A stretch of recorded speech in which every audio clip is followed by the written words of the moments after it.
Donc, je ne suis pas gynécologue, je suis un médecin spécialisé des hormones. Essentiellement, je suis un médecin du diabète. Et ce qui m'a amené à la ménopause, c'est qu'il y a dans la vie des femmes, même si c'est un peu paradoxal que des fois ce soit un homme qui s'intéresse à la vie des femmes, il y a des moments critiques. La puberté, la ménopause, la grossesse sont de ces moments-là. Et le programme de recherche qu'on a essentiellement avec nos collègues d'Ottawa consiste à voir qu'est-ce qui peut se passer à ces moments critiques-là. Donc, par exemple, pour vous donner un ordre d'idée de recherche qu'on fait, mais que je ne vais pas présenter ce soir, on s'intéresse par exemple aux patientes qui arrivent avec un surpoids très important à la ménopause et on s'intéresse à la grossesse, pardon, et on s'intéresse par exemple à savoir si ces patientes-là, est-ce qu'on devrait leur donner des conseils pour perdre de poids? Est-ce qu'un programme d'activité physique pendant la grossesse est bénéfique et pour la mère et pour l'enfant? On s'est beaucoup intéressé à la période de la ménopause quand elle est établie. On a fait plusieurs programmes de recherche qui nous avaient amené justement à vulgariser certaines de nos études, en particulier sur le fait que certains patients avec un surpoids important ont une relative protection de maladies comme le diabète. C'était le premier café scientifique de l'IRCM il y a quelque chose près 1 an. Et là, actuellement, on est en plein dans une recherche où on essaye de voir si la patiente arrive à la ménopause avec un risque élevé de diabète. Risque ne veut pas dire qu'on va développer ça. Jusqu'à quel point intervenir à ce moment clé, ça pourrait changer quelque chose.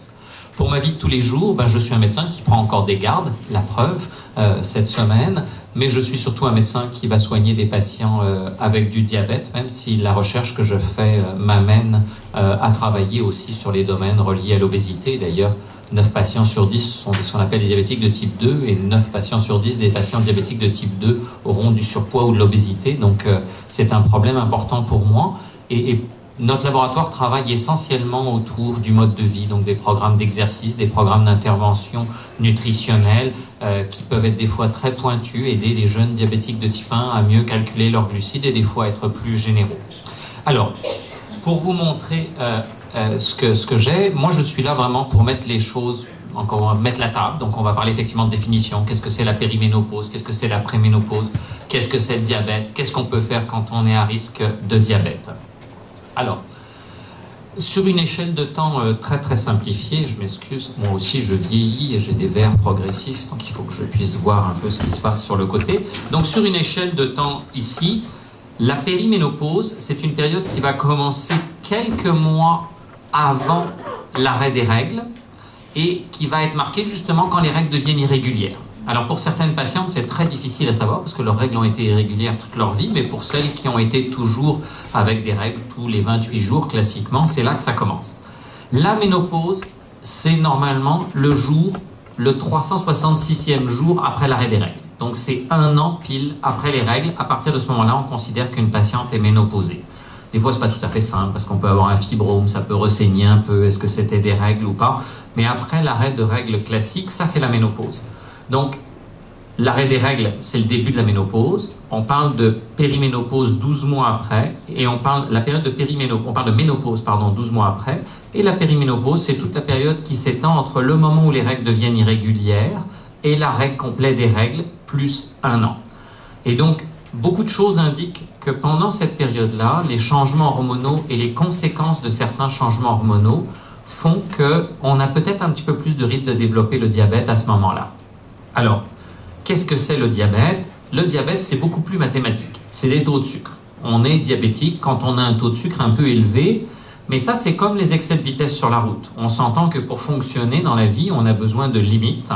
Et si malheureusement, l'un d'entre nous, dans quelques semaines, a un accident sur l'autoroute à 103 km/h, il aura eu un accident en excès de vitesse. S'il a 99 km/h, il n'a pas l'accident en excès de vitesse, les conséquences risquent de ne pas être extrêmement différentes de ça. Donc c'est une limite qu'on l'on fixe arbitrairement à un moment dans un continuum, et c'est bien important de comprendre ça. C'est pareil pour la pression, c'est pareil pour le cholestérol. Les médecins ont des limites, mais quand on s'approche de la limite, on a déjà un risque qui est à peu près identique que si on vient juste de la franchir, mais il faut bien, pour être capable de fonctionner dans la vie, avoir des limites.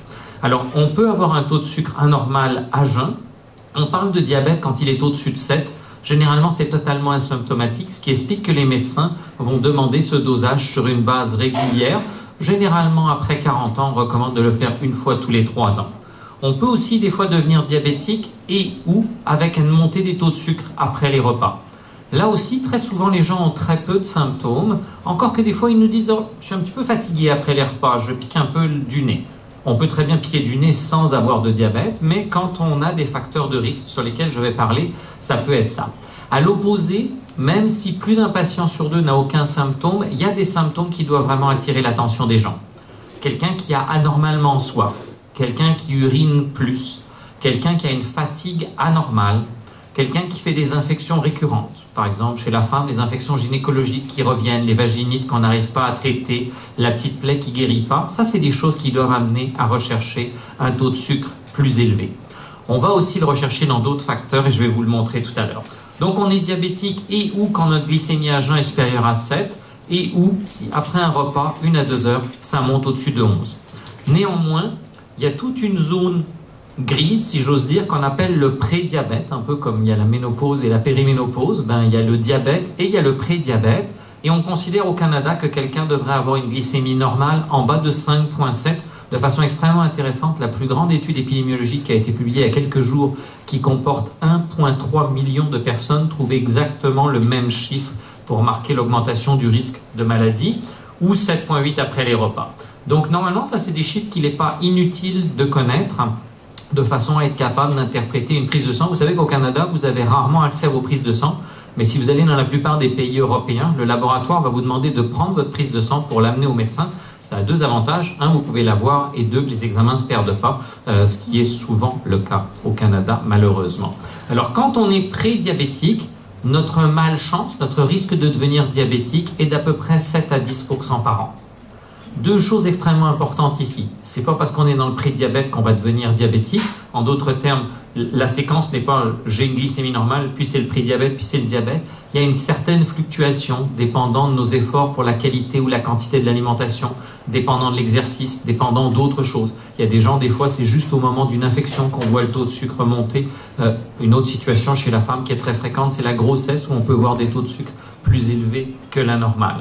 L'autre chose, c'est que de temps en temps, on peut revenir en arrière. Il y a vraiment des modalités de changer les choses dans l'autre sens.